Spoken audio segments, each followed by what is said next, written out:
It was winter on the island of Sodor. The leaves of the trees had gone, and all that were left of them were the thick branches, collecting the snow as it fell from the sky. Thomas the Tank Engine was puffing along the branch line, with his two faithful coaches, Annie and Clarabelle. The fields had small white patches where the snow had fallen overnight. They were having a brilliant time. Thomas pulled into Knapford Junction, where James was waiting with his guaranteed connection. Thomas watched as his passengers left his train and got into James. "It sure is cold," Thomas's driver exclaimed. "I shall need a cup of cocoa when we arrive back at the top station." "I would have thought the warmth of my fire would keep you warm," Thomas replied.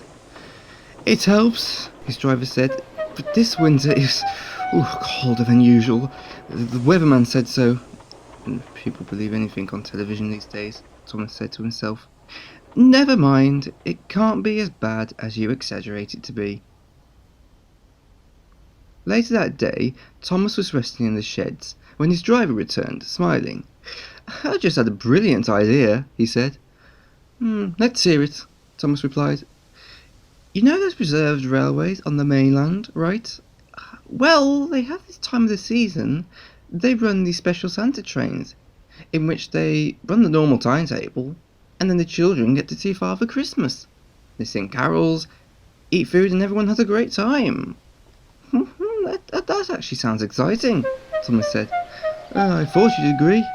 "Well, I was thinking of petitioning the idea to Sir Topham Hatt. I don't think he'd like it." The next day, Thomas pulled into Knapford Junction. You could see the Fat Controller on the platform. Now was the chance to tell them the idea. "Sir!" called Thomas. The Fat Controller heard him and turned to face him. "Yes?" he replied. "My driver wants to tell you something," Thomas said. "I'm sure you'll like what he has to say." And so Thomas's driver told him all about his idea. "Why, that sounds fantastic," the Fat Controller said excitedly. "I'll make the arrangements." Sir," Thomas asked, "I was wondering, would you play Father Christmas for our event? I remember when you acted as him all those years ago, and you did a wonderful job." The Fat Controller chuckled. "We'll see." For the rest of the week, Thomas was very busy.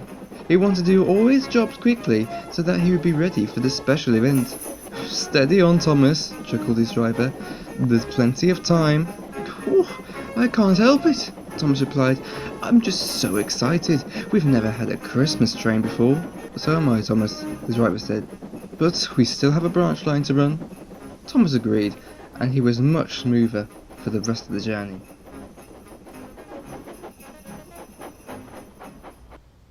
The day had arrived at last.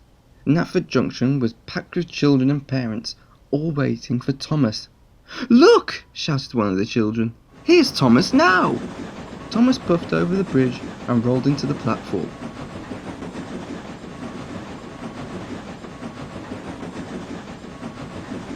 "All aboard for the Christmas Express!" Thomas called. Everyone boarded into Annie and Clarabelle, all excited to get the journey underway. Across the platforms to the station building, a big man wearing a bright red coat and a pointy hat left the building. He was just about to start walking across the footbridge when a loud whistle came from the branch line platform.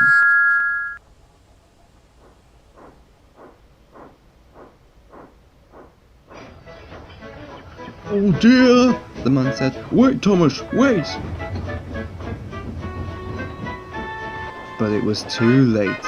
By the time the Father Christmas had stepped onto the footbridge, Thomas was far gone and on his journey. "Botheration," he grumbled. "I knew I should have left that mince pie." Thomas puffed happily along the branch line. The sky was clear and you could see all the bright stars. The passengers were enjoying themselves too, as they sang carols and told each other Christmassy stories.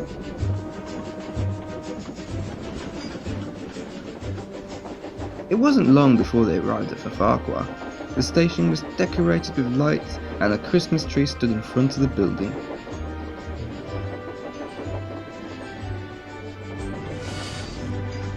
Everyone left the train and gasped at the sight. "It's beautiful," a child said.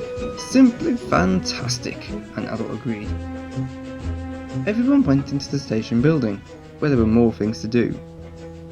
Everything's gone to plan so far, hasn't it?" Thomas said to his driver. "It has, thankfully," the driver replied. "Now it shouldn't be too long before Father Christmas appears to surprise the children." They waited, and waited, and waited. It was 7 o'clock. The wind was whistling. Father Christmas hadn't appeared yet. "What is keeping him?" the driver grumbled. "You'd better check the coaches," Thomas suggested. The driver walked down to Clarabelle's last compartment. He opened the door and looked inside. And then he went pale. "It's empty," he said to himself. The driver rushed back to Thomas. I have some unfortunate news," he whispered to Thomas.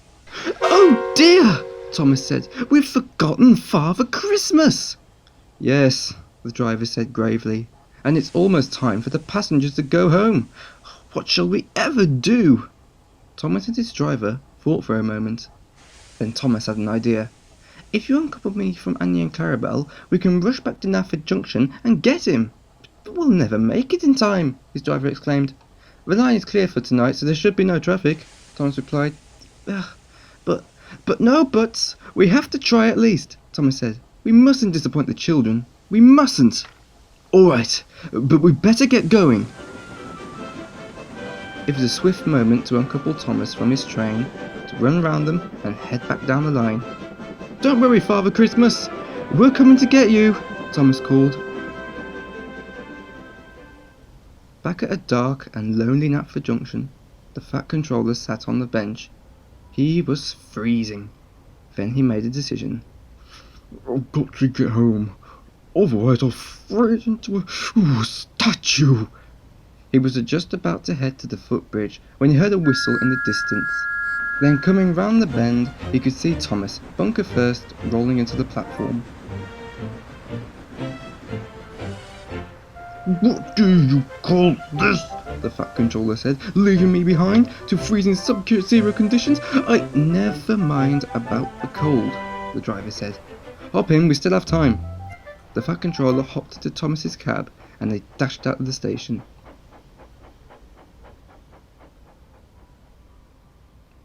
Back at the Farquhar, some people were waiting on the platform.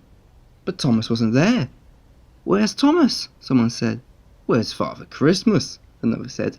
"He should have been here by now." Then they could all hear a whistle in the distance. I only know one engine that can make a whistle like that."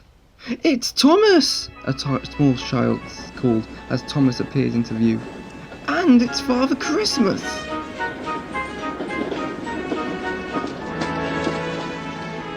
Thomas rolled into the platform and Father Christmas jumped out of his cab. "Ho, ho, ho!" laughed Father Christmas. "Dreadfully sorry for the delay. I got caught up in some work. Now then, let's go into the building. It's much warmer." From outside, Thomas could hear children laughing and Father Christmas asking them what they wanted for Christmas. "Well, we pretty much saved Christmas, Thomas," his driver said. "How does it feel?" Seeing the children enjoy themselves is enough to make my fire glow with happiness." Thomas smiled. "Thinking about it," his driver said, "I wonder what trains do get for Christmas." "Probably coal, I suppose." "Is it because you've been naughty this year?" his driver chuckled. "No!" Thomas replied. His driver laughed. Thomas couldn't help but laugh too.